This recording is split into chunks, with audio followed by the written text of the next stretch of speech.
ঘিরে আজকে সারা দিন খুব সুন্দর একটি প্রোগ্রাম হয়েছে। পাশে আছে নিপা রোজ, একজন চিত্রনায়িকা, আমরা সকলে তাকে চিনি, আর আমি রিমন। আসলে আপনাদের সাংবাদিকদের মাধ্যমে, মিডিয়ার মাধ্যমে কিন্তু আমরা প্রচার হয়ে থাকি এবং আমরা স্বতঃস্ফূর্তভাবে আমরা যে কাজগুলো করি আপনারা দেখিয়ে থাকেন। যেমন সম্প্রতি 30শে জানুয়ারি ময়নারচর মুক্তি পেয়েছে। এই ময়নারচরের পরিচালক ছিল মুস্তাফিজুর রহমান বাবু, আর এখানে আমি অভিনেতা হিসাবে রিমনের সূর্য ছিলাম, এখানে নায়িকা হিসাবে সুস্মি রহমান ছিলেন, ইমন ছিলেন চিত্রনায়ক, তিনি এখন বর্তমানে আমেরিকায় আছেন। তো আপনারা অনেকে প্রশ্ন করেছেন ময়নারচর নিয়ে, তো ময়নারচরের আজকে আমি কিছু কথা বলবো। আসলে আপনারা বলছেন যে শিল্পী কেন তৈরি হয় না, শিল্পী কিভাবে তৈরি হবে? একজন অভিনেতা তৈরি হতে গেলে একজন পরিচালককে দিনরাত পরিশ্রম করে কিন্তু একজন শিল্পী তৈরি হয়, কিন্তু সেটা কিন্তু এখন কিন্তু হচ্ছে না। এখন শিল্পী, শিল্পসত্তা যারা পুরাতন তাদেরকে নিয়ে কাজ করতে চায়, নতুনদেরকে সুযোগ দিতে চায় না। যদি নতুনদেরকে সুযোগ না দেয় তাহলে কিভাবে আপনার চলচ্চিত্রে নতুন মুখ, তারকা মুখ উঠে যাবে? এই যে বৈষম্য কিন্তু এখনও চলছে। এই যে 5ই আগস্ট বলে, জুলাই যোদ্ধা বলে, অনেকে অনেক কিছু বলে। আমরা যখন ছোটবেলায় চলচ্চিত্রে এসেছি, চলচ্চিত্রে প্রত্যেকটা মানুষ এসেছে, তখন কিন্তু কোনো না কোনো স্বপ্ন নিয়ে এসেছে। তো স্বপ্নের এখানে পানি ডালার মতো অনেক লোক আছে যারা পানি ঢেলে দেয়। কেন? তার স্বপ্ন যেন পূরণ না হয়। কারণ ফিল্ম একটা পলিটিক্স, এটা মান্না ভাই বলে গেছে, আর আমি মান্না ভাইয়ের একজন ভক্ত। মান্না ভাই একটা ডায়লগ দিয়েছিল, ওয়ার এভরিবডি কমার্শিয়াল। আজকেও আবারও ডায়লগটা দিচ্ছি, ওয়ার এভরিবডি কমার্শিয়াল। আমি ময়নারচরে অক্লান্ত পরিশ্রম করেছি, আমার চেহারা নষ্ট হয়ে গেছে। কেন? আমি চরিত্রটাকে ফুটিয়ে তোলার জন্য। কিন্তু দিন শেষে আপনাদেরকে কতটুকু আমি দিতে পেরেছি আনন্দ, সেটা আপনারা দর্শকই জানেন। আর প্রমোশন না হলে, প্রচারণা না থাকিলে এখন যে অবস্থান হয়েছে, একমাত্র শাকিব খানকে ঘিরে প্রচারণা হচ্ছে। শাকিব ভাই সিনিয়র, ওনাকে আমরা সম্মান করি, ওনাকে আমরা সম্মানের শ্রদ্ধার জায়গায় রাখি, কারণ উনি একজন সিনিয়র অভিনেতা, উনি অনেক কষ্ট করে এসেছেন। আজকে দেখি যে কিছু আর্টিস্ট ওনাকে নিয়ে, শাকিব খানকে নিয়ে উল্টাপাল্টা বলে। তো শাকিব খানের যোগ্যতা কিন্তু সবার হয় না, আমারও হয় না।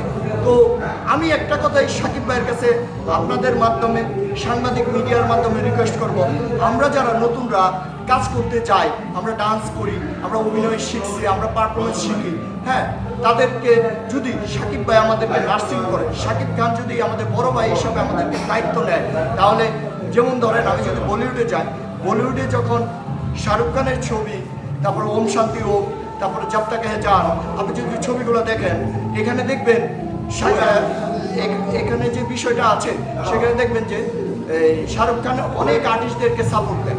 আজকে শাকিব খান ওটার পিছনে নায়ক রাজ্জাক আঙ্কেলের অনেক অবদান আছে, কারণ এটা বাংলাদেশ।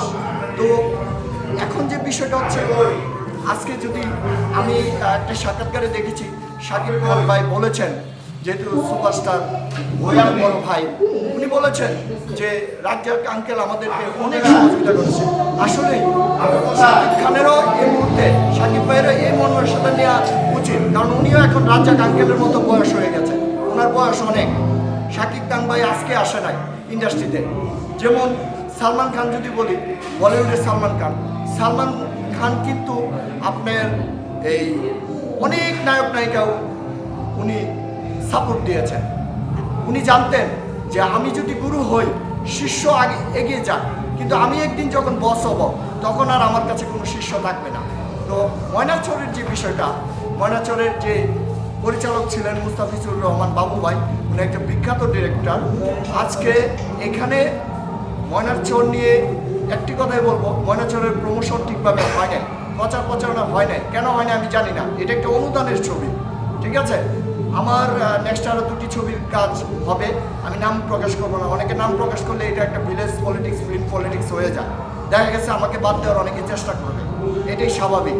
তো আমি দর্শকের মুখে একটি কথা বলবো, চলচ্চিত্রের যারা একজন মেকআপম্যান থেকে ধরে, একজন ক্যামেরাম্যান থেকে ধরে, একজন সাংবাদিক থেকে ধরে, হ্যাঁ, একজন অ্যাসিস্ট্যান্ট থেকে ধরে, সবাই কিন্তু একজন টিম। সেজন্য কাউকে বাদ দিয়ে কোনো কিছু করা যাবে না। আর ফিল্মের মধ্যে আপনার কি হয়, সিন কেটে দেয়। এটা আমি কয়েকজন ডিরেক্টরের নাম সেদিন আমি যখন পরিচালক সমিতিতে বসা ছিলাম এদেরকে বলা হয়েছে, কিন্তু আমি এদের নাম বলবো না, এদেরকে আমি শ্রদ্ধা করি, সম্মান করি। আর কেন কোনোদিন, আর যেন কোনোদিন কোনো ফিল্ম পলিটিক্সের কারণে একটা উদীয়মান শিল্পী, একটা উদীয়মান অভিনয় শিল্পীর যেন কোনোদিন বলি পান্না না হয়। এবং আপনারা সুন্দর রিপোর্ট করার জন্য আপনাদেরকে ধন্যবাদ। আর রিপোর্ট করতে গেলে আপনারা সবসময় ভাইরালের দিকে না দেখে আপনারা সবসময় দেখবেন যে গতানুগতিক যে প্রচার প্রচারণা হচ্ছে কিনা এবং কিভাবে আমরা দর্শক সারিতে আমাদের এই চলচ্চিত্র, কারণ আমি বাংলার প্রেমিক, মানে কি আমি চলচ্চিত্রকে ভালোবাসি, আমি ভালোবেসে যাব। আমার কিন্তু অনেক আছে, অনেক কিছু আছে, কিন্তু চলচ্চিত্র প্রেমিক হওয়ার কারণে আমি আমার জায়গার থেকে, আমার বাড়ি ব্রাহ্মণবাড়ি, আমি জায়গার থেকে কিন্তু আমি অনেক কিছু আমি বলি না। তাই বলে পলিটিক্স ভালো নয়, কারণ শিল্পী হচ্ছে উদার মনুষ্য রাখতে হবে, বড় মনের একটা অংশের পার্ট হচ্ছে শিল্পী। আমার পরিচয় হচ্ছে আমি রিমনের সূর্য, অ্যাক্টর, এবং আমি লেখালেখি করি, আমি জার্নালিস্ট। অনেকেই জানে আমি আমার জার্নালিস্ট বাইকে অনেক সব সময় আমি ভালোবাসি, ভালোবেসে যাব। আদারল্যান্ড 24, মাতৃভূমি, বিশ্ব সংবাদ 24 ঘন্টা।